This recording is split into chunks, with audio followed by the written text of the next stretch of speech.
Futures are muted this morning. This after the U.S. conducted strikes on Iran's nuclear sites for insights now on how this could play out in the markets this week. I want to bring in Jeremy Siegel, professor emeritus at finance at University of Pennsylvania's Wharton School of Business, also chief economist at Wisdom Tree. Good morning to you.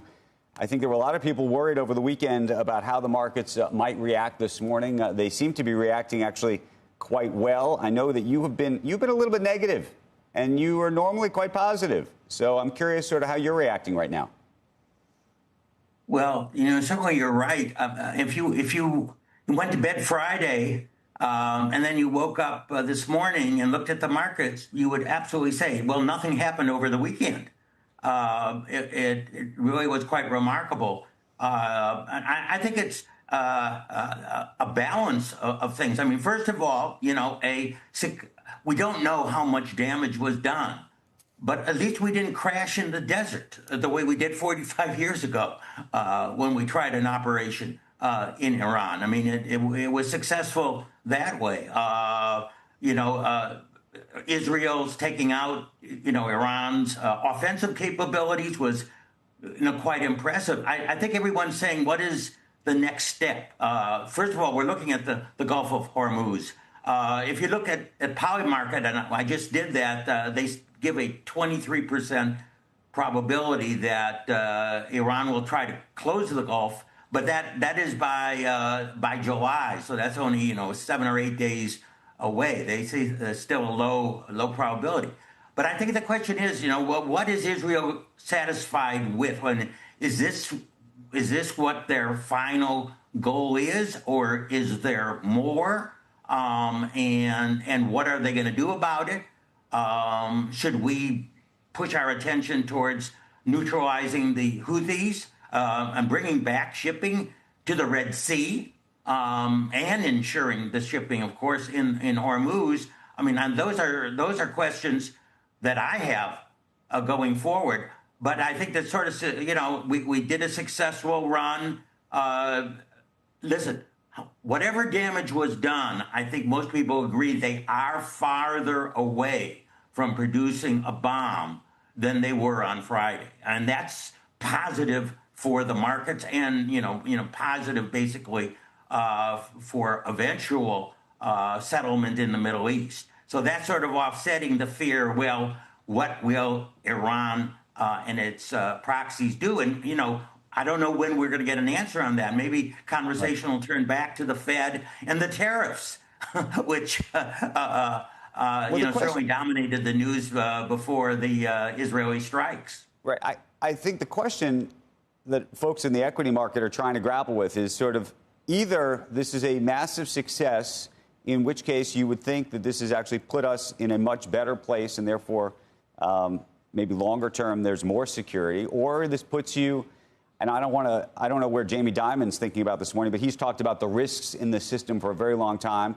And now if you think that there's a prospect of retaliation, if you think that there's the prospect of something happening in the Straits of Hormuz, or, by the way, how this affects even the negotiations over trade and other things that China is going to have with the U.S., which I think is a whole other story, whether that adds to your list of anxieties.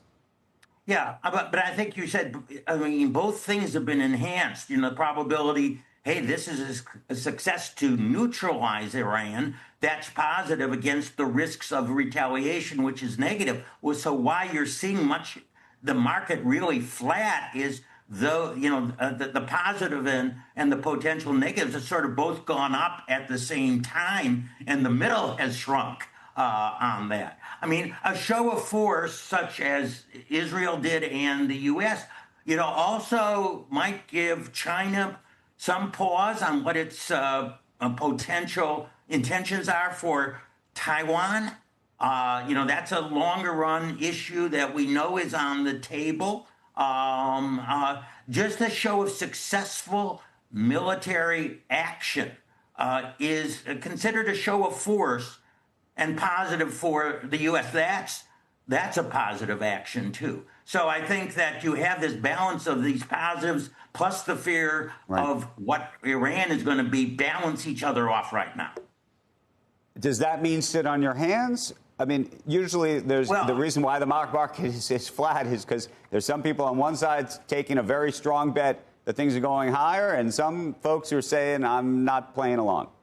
Well, I'm actually, I believe there are positive trends. I've said now for, more than a month that the market believes that it could deal with a 10% general tariff, 30% on China.